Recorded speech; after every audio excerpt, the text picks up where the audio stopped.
Olá pessoal, tudo bem? Meu nome é Francisco Eu sou Marina. e juntos nós somos o Siga Marisco. E no vídeo de hoje nós vamos falar de onde veio essa loucura, essa ideia, né amor? De construir o mini motorhome em um gravitário. Basicamente, a nossa ideia surgiu desde o início da nossa relação. Eu conheço Marina há aproximadamente 5 anos e 6 meses. A gente já se conheceu num contexto de viagem, que a gente se conheceu numa ONG que promove intercâmbios que ainda existe. A gente sempre pensava em viajar, explorar o mundo e tal, não ficar só na mesma cidade, né, que a gente reside atualmente em Natal. E a gente sempre pensava nisso, a gente quer viajar, e de fato nós começamos essa vida de viagem, né? A gente começou, a nossa primeira viagem juntos foi pra Argentina. Na verdade, o Francisco estava fazendo intercâmbio na Argentina.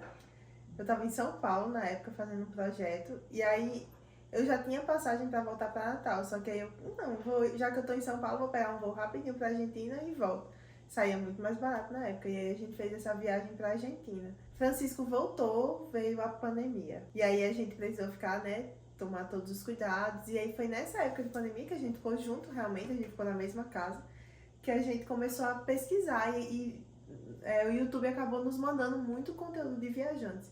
E a gente começou a seguir outras áreas, acho que foram as principais, outras áreas. Quando eles tinham uma Kombi ainda. Da Kombi, a gente viu todo o processo, aí a gente viu na época Get Outside, Vivendo o Mundo Afora, né? Esses maiores. E aí a gente, massa, moraríamos um dia. Mas aí passou. Aí depois a gente descobriu que a gente queria fazer, na verdade, virar nômade, não foi?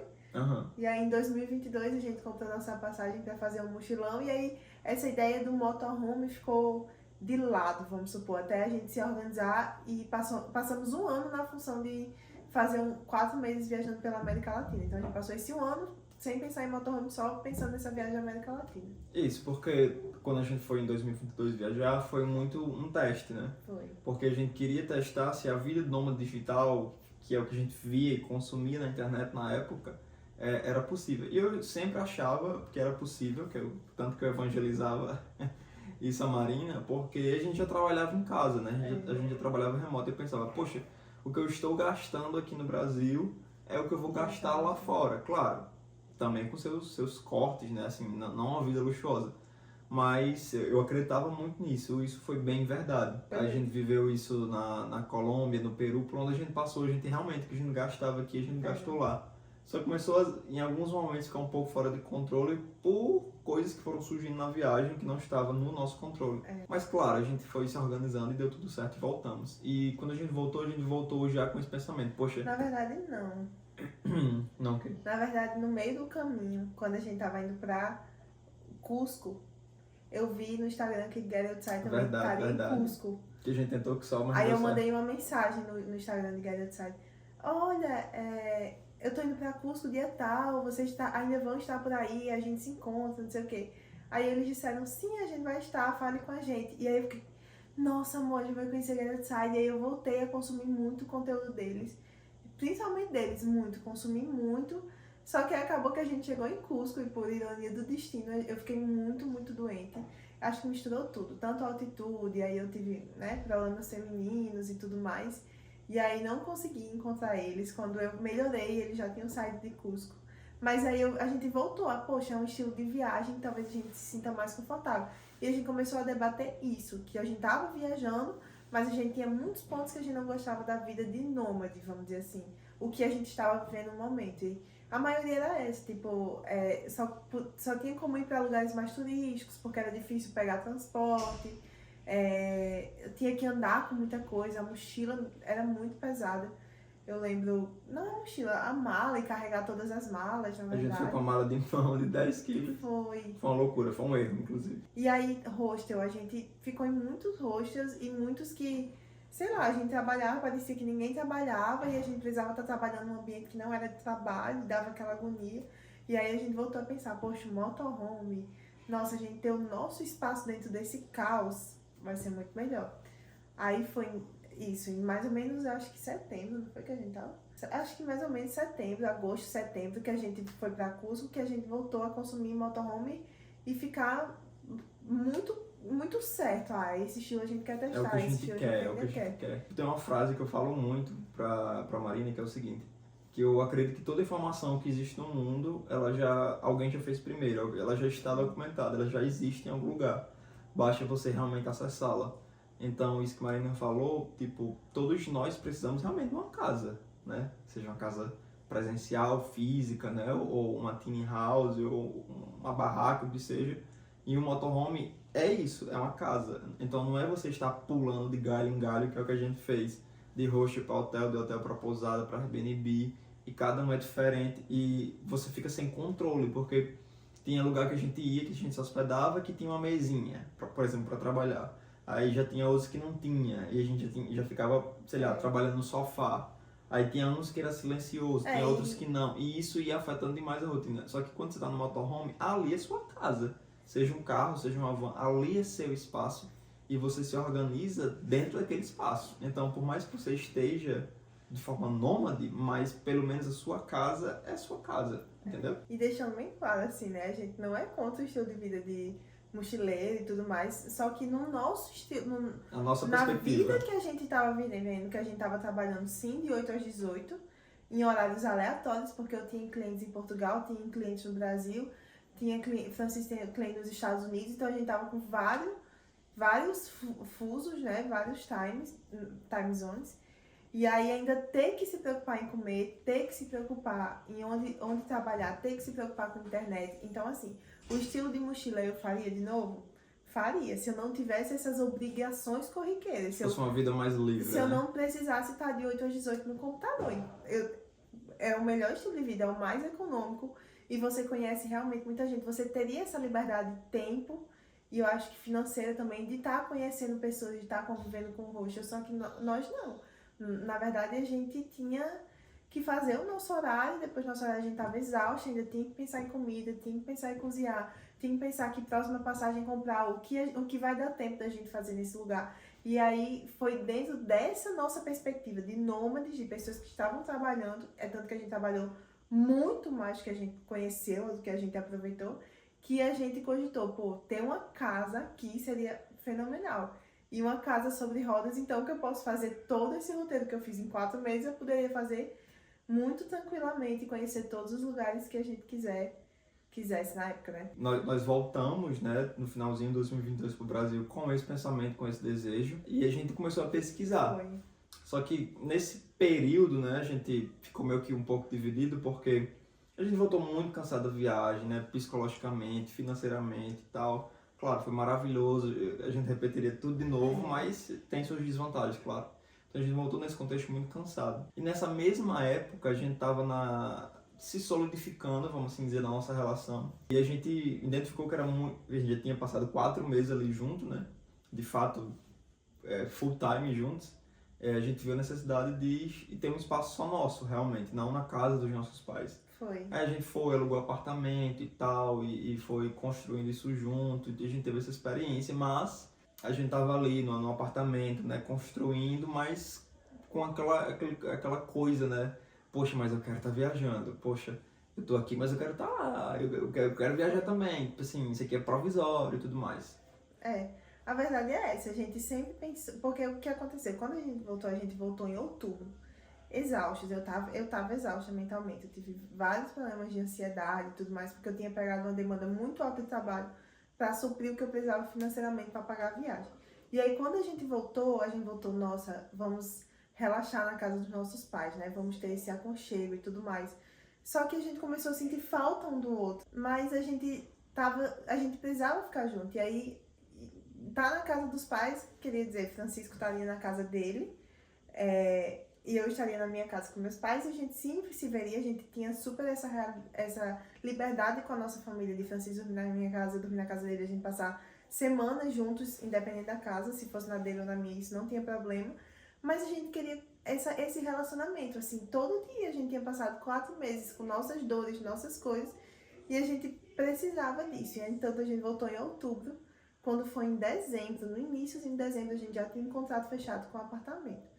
Aí a gente alugou um apartamento muito próximo da casa dos meus pais, na época eu ainda fazia faculdade, então era muito próximo da faculdade, enfim, conseguiria fazer meu estágio tranquilamente, e a gente alugou esse apartamento. Mas a gente alugou um apartamento para se organizar financeiramente quanto casal e quanto o que nós queremos para construir este sonho. Sabe, assim, o nosso sonho sempre foi viajar. E aí a gente começou a pensar, motorhome mesmo, vamos de mochila, vamos de mala, vamos para onde, queremos o quê? E aí foi quando a gente começou nesse apartamento, se organizar financeiramente. A gente passou um ano nesse trabalho de entender o que a gente queria. E aí nesse meio tempo, enquanto a gente estava nesse apartamento, a gente fez uma viagem de mochilão pela Bolívia. Porque a gente tinha ido de mala, né? A gente passou 4 meses, mas foi de mala. Levei muita coisa, assim, eu era uma lady, eu queria levar tudo. Várias coisas que eu não usei. E aí, quando a gente foi de mochila, eu fui muito mais certa, né, nas coisas que eu ia levar. Mesmo assim, eu ainda levei muita coisa e muita coisa que eu não usei. Mas aí a gente testou a mochila e aí a gente bateu um martelo. Não, a gente vai gostar de viajar de motorhome. Porque a gente ainda trabalha, a nossa fonte de renda vem do nosso trabalho, a gente trabalha online, a gente precisa de internet boa, a gente precisa de realmente 8 horas mais ou menos dedicado ao nosso trabalho. E fazer isso com a mochila ou em roxas ou em lugares desconfortáveis, em camas. Tem às vezes que a gente trabalhava em cama e se ia trabalhar na mesa. Um monte de gente passando, você não conseguia fazer uma reunião. Para alugar coworkings, que a gente alugou muitos coworkings na viagem. Custoso, Era né? caro, era muito caro, era quase outro apartamento, outra hospedagem. E aí quando a gente voltou da Bolívia, acho que foi em setembro, a gente bateu o martelo, não, a gente quer um motorhome. Exatamente, só que ainda nessa realidade, né, tipo, o motorhome... Francis vai ficar falando e eu vou pegar água, gente, que eu tô morrendo de sede. Nessa realidade, o motorhome foi de muitas descobertas e resiliência, porque... Eu não sei se todo viajante é assim, mas a gente é muito ansioso como casal, como pessoa. A gente queria, tipo, pra já, né? Porque o nosso mochilão 2022 foi assim. Vamos, fomos, voltamos. Foi uma coisa, assim, bem intensa. Só que, queira não, tipo, foi muito acessível. Tipo, queira não, a gente só comprou uma passagem, a gente pediu e tal, foi se organizando, a gente trabalhava enquanto viajava. Então, queira não, tudo se encaixava ali dentro daquele orçamento que a gente já tinha. Só que quando a gente falava, quando a gente voltou no Brasil e começou a discutir sobre isso, a gente começou a bater em várias barreiras. Poxa, uma van custa, sei lá, no mínimo 70 mil, uma usada, uma velha. E eu nem sabia dirigir direito na época, eu tinha carteira, mas não dirigia, eu ficava, pô, como é que vai ser isso? Aí a gente, não, então vamos, sei lá, numa Kombi, por exemplo. Mas a gente via as dificuldades da Kombi, que enfim, né, das dificuldades mecânicas, de estrada, velocidade, ser velha, etc. Aí não, vamos ver uma nova. Aí uma nova já era muito cara, uma van. Então a gente passou esse ano inteiro, meses, procurando, ansioso, e a gente não encontrava uma solução. Foi quando eu conversei muito com a Marina, tipo, amor, porque a gente não tenta baixar um pouco a régua, né? No lugar da gente realmente querer uma van ou algo grande que realmente eu nem dirigia. Tiveram outros fatores nesse meio tempo. Por exemplo, quando a gente costou uma Kombi, a gente não entendia nada direito de direção. Quero? A gente não entendia nada direito de direção. Muito menos de mecânica. Como é que a gente ia saber... A gente não tinha essa capacidade na época de pensar, vou ter uma Kombi, porque a gente não sabia nem dirigir. Então, se a gente mal sabe dirigir, como é que a gente vai pensar na mecânica? Entendeu? Então a gente não... Talvez as pessoas que comprem uma Kombi e já dirijam, tenham esse pensamento diferente, mas pra gente foi muito difícil no início pensar nesse caso. Eu demorei muito pra entender que eu teria que viajar de carro, assim, porque financeiramente falando, a gente não conseguia comprar uma van ou comprar... Tudo tava muito caro e eu demorei, eu ficava, não, Francisco, a gente vai achar, a gente junta, a gente trabalha mais. Eu fui muito, muito relutante, até que nesse monte de pesquisa, Francisco conheceu nossas histórias oficiais, o Instagram deles, que eles viajam no Gran Vitária. E aí eu vi muitos, a gente consumiu muito conteúdo, a gente viu a história deles e viu que, nossa, era muito parecido com a nossa. E aí foi quando eu comecei a cogitar a viagem num carro. E aí comecei a ver outros viajantes que viajavam de carro, a Pajô Aventureira, que ela viaja numa Pajero. Enfim, outros viajantes que já fizeram com Gran Vitara ou com carro similar, pra na minha cabeça entrar, é possível, é o que você consegue agora e é o seu sonho. Então, mesmo que você não vá numa van, ou numa Kombi, você vai. Ao menos você vai. E você vai. Foi quando eu, né, acatei a ideia. Porque antes eu tava Aceitou. sendo muito... Fui muito relutante. Só que um pouquinho antes de nossas histórias, que a gente viu que eles viajavam na Gran Vitara, que é o nosso carro atual, a gente queria comprar um C4 Cactus. Porque a gente Sim. ficava, ele é tipo semi-novo, que a gente ia comprar lá na Localiza, 2020. 2020, quilometragem baixa, né, e tal. Claro, não seria um motorhome, mas ao menos a gente conseguiria fazer várias viagens, né, com ele, talvez dormir na barraca. Colocar uma barraca de teto nele. Isso, só que a gente tentou, e a gente não conseguiu comprar. Foi quando, né, nessa loucura de A gente esqueceu de pesquisar... falar uma coisa. O quê? A gente esqueceu de falar que no final do ano assim, em outubro de 2023 para o início de 2024, a gente comprou um apartamento. Porque a gente achou uma oportunidade de comprar um apartamento, não que a gente morava outro, uma oportunidade muito boa, e a gente pensou, tipo, a gente ao menos vai ter, não vamos mentir, nós somos bem os viajantes, assim, de segurança, então a gente pensou, a gente vai ter onde voltar, a gente vai ter para onde voltar, que não vai precisar ser na casa dos pais de cada um. E aí a gente comprou esse apartamento. E aí, com as contas do apartamento e com essa nova dívida que a gente fez, né, esse novo investimento, na verdade, porque isso é o nosso lar. E aí a gente... Foi quando a gente tentou comprar o carro, e aí todos os carros estavam muito caros, a gente já tinha parcela do apartamento, e aí foi nessa situação que a gente pensou no C4 e voltou a pensar no carro para viagem. Isso. Aí foi um desses debates que a gente lembrou que a gente pesquisava muito Gran Vitara. Só que aí eu era muito relutante do Gran Vitara, por mais que eu achasse um carro bonito, maravilhoso, tudo mais, robusto, né, que confiança que um carro japonês tem. Mas eu ficava, porra, não, Gran Vitara sobe em duna. Porque aqui em Natal é que nem um bug, né? Tipo, tem muito Gran Vitara aqui em Natal, por causa das dunas e tudo mais. Não, Gran Vitara sobe em duna, não, vai vir todo carcomido do mar e tal. Todo enferrujado. Todo enferrujado. Não, é impossível a gente comprar um que preste. E eu tinha essa crença, né? E eu ficava muito relutante. É carro velho, vai ser carro com mais de 100 mil quilômetros e tudo mais. Mas, depois que realmente a gente viu nossas histórias, viu que o carro dele chegou em lugares inimagináveis, que tipo, dava para realmente transformar no mini motorhome, não só a nossa história, mas a gente viu vários outros viajantes que estavam viajando no Gran Vitara, a gente, porra, se todo mundo tá viajando dando certo, não é possível que o nosso... Cabia no nosso orçamento. Que o nosso vai dar errado. Foi quando Marina achou... A gente tava procurando muito, né, mas sem saber se era de confiança. Aí Marina achou uma concessionária. Gente, mas a história da compra do nosso carro é assim, dá um vídeo só isso.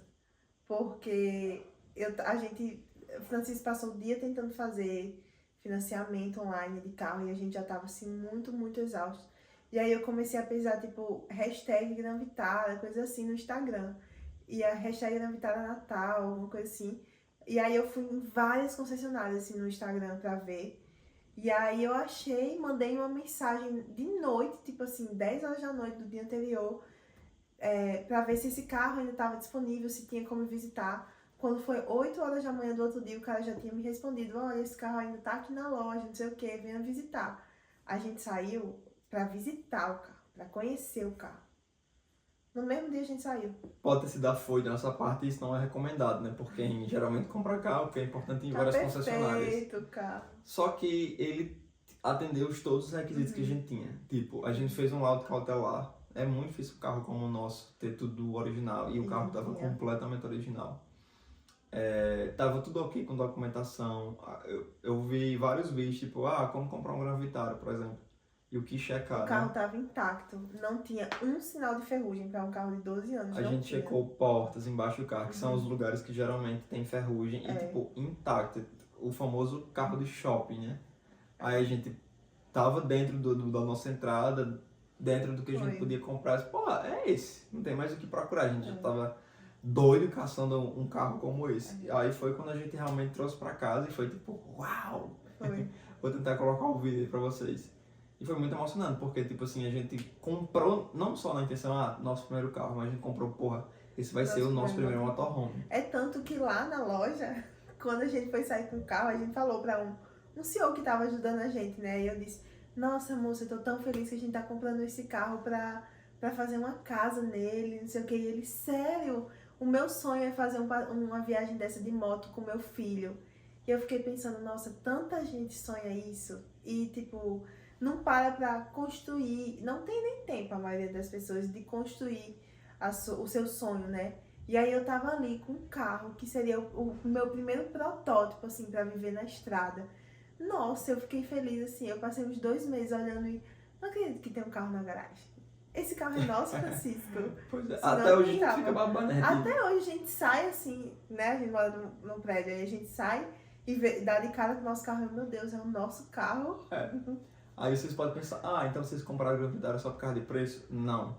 Tipo assim, preço foi uma das coisas. Foi uma das principais. Eu acho que de tudo, os principais itens foram ele ser um carro muito confiável, ou seja, tanto a Suzuki como a Toyota, carros japoneses em geral são muito confiáveis e a gente pode poder testar isso lá na Bolívia. Porra, todos os carros, ônibus, só tem carro japonês. E são carros, assim, indestrutíveis. É A impressionante. gente fez o salado Yuni num carro da Toyota. É um carro 4x4, então a gente consegue entrar em qualquer buraco. E a gente não vai ter limitações que talvez uma van ou uma Kombi com certeza teriam. Ele é um carro alto, é automático, é grande, banco de couro. Então, tipo assim, ele é muito bom. Ele é realmente o melhor custo-benefício que a gente pode ter. Claro, tem suas desvantagens. Por exemplo, ele consome muito. Mas ele tem mais vantagens do que desvantagens para o nosso projeto. Né? E tipo, ele é espaçoso. O que o Cactus não seria, que era a nossa segunda opção. Ele coube no nosso orçamento de primeira. O Cactus a gente tentou meses negociar e a gente não conseguia comprar. Como se realmente não fosse para ser nosso, entendeu? E por que a gente queria o Cactus, né? Acho que a gente nem disse. Mas a gente foi fazer uma viagem com uma prima minha que veio e a gente alugou pela Localiza o Cactus. E aí Francisco dirigiu e amou a direção do Cactus. Tipo, muito boa. Era um automático bom, era um carro novo. E aí foi a partir disso, era um carro que a gente já conhecia, que a gente começou a pensar no Cactus. Mas voltando para o que realmente importa, que é o nosso Gran Vitara. E tem um ponto também que a gente considerou e pesou muito, é que aqui em Natal, a comunidade do Gran Vitara é muito forte. Tipo, a gente participa de um grupo no WhatsApp que é muito forte, o networking, a troca de informação, peça, tem oficinas especializadas em Gran Vitara aqui em Natal. Tipo, isso é surreal. A gente nunca teve problema com isso. Tem oficina, realmente tem peças originais de Natal para vender do Gran Vitara em uma empresa especializada nele. Então, assim, que era uma coisa que muita gente tava medo na gente. Não compra em Suzuki não, porque não tem peça. Mentira. Ao menos aqui no Rio Grande do Norte e até em grupos do Brasil que eu participo, isso não é muito uma dificuldade, sabe? Eu acredito que essa seja a história introdutória de onde veio essa ideia de querer construir um mini motorhome, por que escolhemos um Gran Vitara. Nos próximos vídeos a gente vai dizer o que nós queremos fazer, para onde a gente quer ir, o mais importante, como a gente vai se manter na estrada. Mas se você viu esse vídeo, se você chegou até aqui, você tiver alguma dúvida específica, ou você quer que a gente grave algum vídeo assim explicando sobre nossa história, sobre o carro, sobre o roteiro, o que quiser, por favor, deixe nos comentários, porque isso vai dar um norte pra gente do que a gente precisa apresentar nesse momento no canal. É isso. Até o próximo vídeo, pessoal. Boa noite, gente. Bom dia, boa tarde. Que hora você tá vendo, né? Aqui já é boa noite. Tchau.